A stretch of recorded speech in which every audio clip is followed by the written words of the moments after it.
Oh yeah, thinking deep thoughts.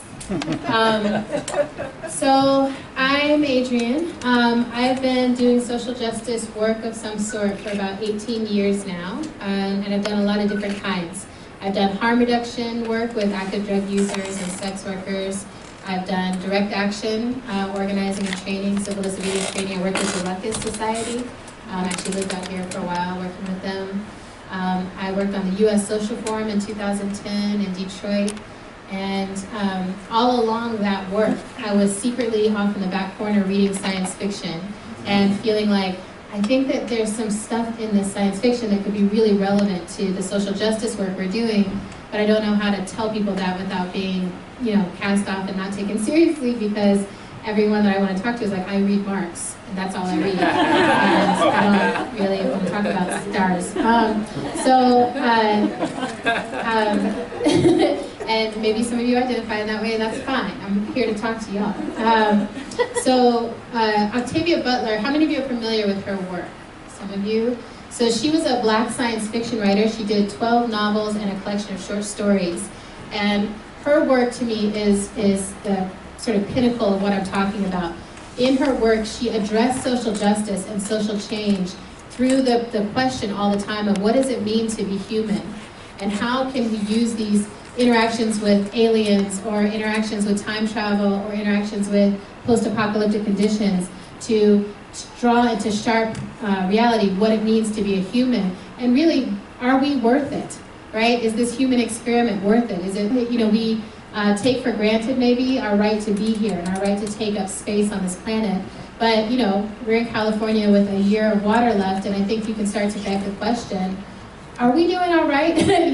Are we useful to the planet? Octavia asked that question in a really useful way, and then talked about prisons, talked about gender, talked about sexuality, talked about violence and the ways that we enact violence on each other personally, interpersonally, societally, systematically, and that even when we leave our comfort conditions and we have a chance to make a new world, these same things emerge in us over and over again. Why is that? Why do we do that to each other?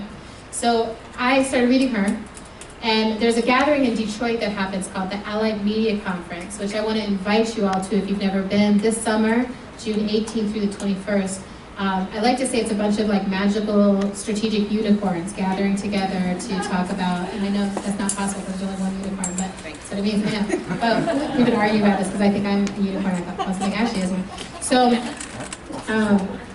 but people coming together and saying, like, what are the ways that we are being human? How can we communicate about these things in different ways so that we reach beyond those folks who we're already in comfortable conversation with about the challenges of trying to bring justice into the world.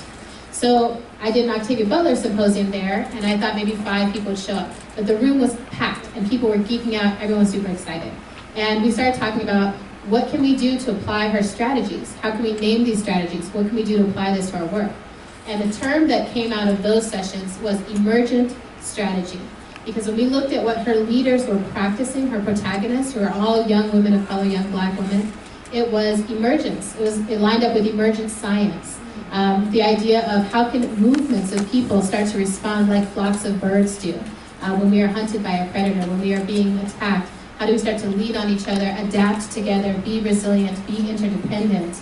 How do we start to move like mushrooms in our growth so that we can be underground with the largest organism on the planet? How do we start our righteousness? How do we start to have our righteousness be that viral? And so we got really excited about this. We're like, we're onto something. At the same time, Walida Imarisha was onto something called visionary fiction. And her thinking was, we need to develop more stories like Octavia did, where we study change as we want it to happen. So change from the bottom up, right? Most of the stories that we're still told through science fiction, and through social justice narratives are, there's a hero who's gonna come in and save us. Where is the next leader who's gonna come and take us in the right direction? Where's that one person? And even watching everything pop off in Ferguson, it's been interesting to see folks like, where's the leader? Where's the singular call for demand? Who's gonna step up and take this moment? And to see that rejection over and over again as people said, no, change is collective. It's gonna take a whole body of us to do this. None of us can handle being that singular change person. It's not a human capacity, actually. Anyone who tells you that it is it might be their egos out of hand. And there's something to study there too.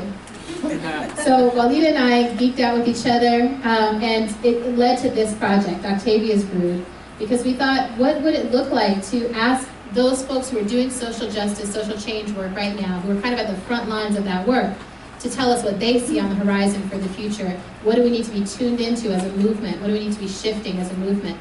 And when we first went to the writers, they were all social justice activists. They were like, I don't read science fiction, I don't watch science fiction, I'm serious.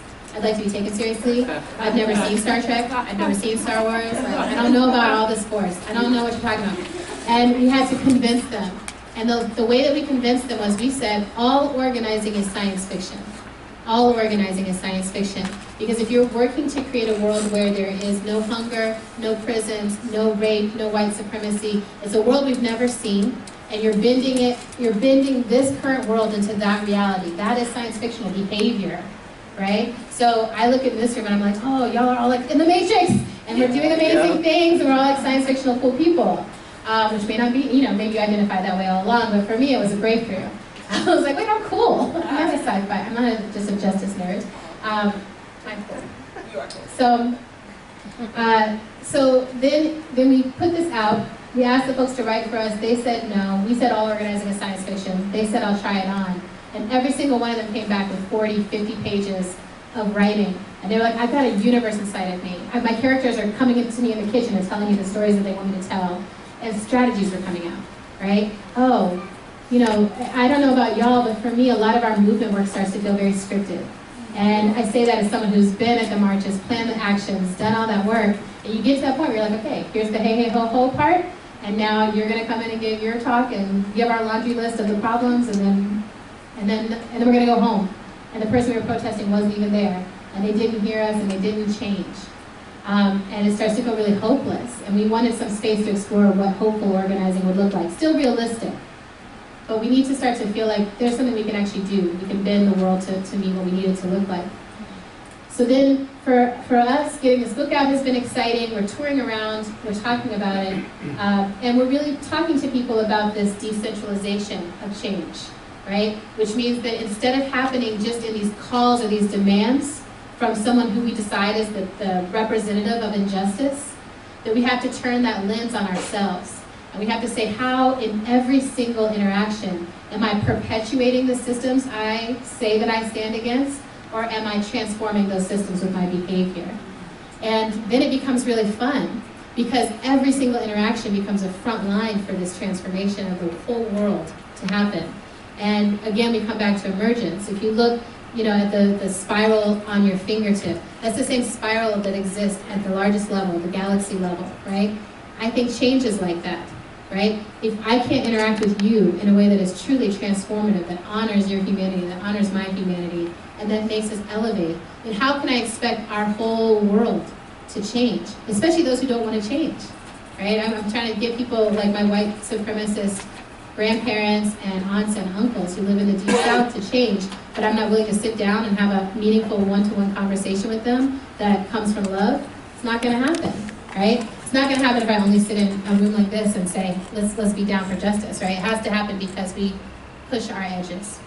So then Black Lives Matter. Black Lives Matter to me is one of the most exciting calls that I've seen in my organizing life. It's one of the most exciting moments I've seen in my organizing life. And I think it's because there's an element of science fiction to it. When Harriet Tubman was doing her work, she said, my people are free. It was like a mantra that she would say, my people are free. And she said this as she was freeing her people, right? She was creating the conditions for that statement to be true. I think the same thing is happening now, where Black Lives Matter, we say that in the face of all evidence to the contrary, right? We say that every time someone kills another one of us, every time we go through these systems and they don't love us, we say Black Lives Matter. I just was in the hospital last week for an emergency surgery, and I don't have insurance, and I was not being treated like my life mattered. I'll just say that, right? And I had to advocate for myself in this space and just say, no, like my black, queer, thick, fat life matters, and you're gonna take me seriously, and you're gonna treat me. And I don't care about it. I don't have insurance, I still have a body, I'm here. So even on like these small personal levels, we have to claim that space and say, no, my life is worth something, and I'm going to advance that. But then to say that on a movement level is so beautiful. and to make people contend with it. The conversations that have come out of that have been fascinating. You know, people are like, well, all lives matter. Yes, of course, all lives matter, and some of us are being treated like they don't. And so we want to really move that forward. But then we also have to say, what would have to happen? What world would we have to live in to experience Black Lives Matter? Like, what would your life have to be like for my life to matter, right? Oh, good, there's an alarm that I set so I wouldn't talk too much. So I'm almost going to finish. And the thing I wanted to say here is, again, we look at our systems. We look at the largest systems where Black lives don't matter. We look at the policing system. We look at the system of resources that move through our country, our economic systems. We look at how violence is enacted on our streets.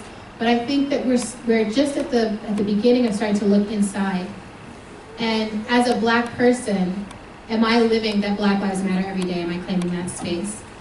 When I'm in Black community, am I claiming that space? Are we claiming that space? Or are we asking for permission to exist? I don't think anyone can give that to me, right? I think we have to assert it. And then as white people, as other people of color, it has been so exciting to see the actions that have come in from Asians for Black Lives, that have come in from Palestinians sending guidance and saying, like, I see that your life matters, and I want you to see that my life matters, and create this entire space where at a local level, we are advancing the front line of our lives mattering, so that we create this international possibility of our lives mattering. It's very exciting to me to be alive in this moment. I wouldn't have said that 5 years ago. I was like, I missed 1968. That's what I was like made for. And like the style, the fashion, everything about it. But now I'm back. I'm back on track. I'm back on track with this life. And I'm excited about the futures that we are creating together.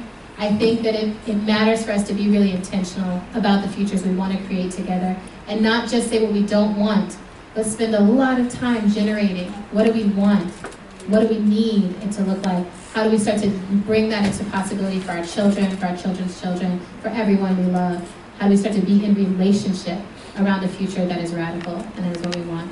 So that's what I'm here to say. I think y'all are all the future.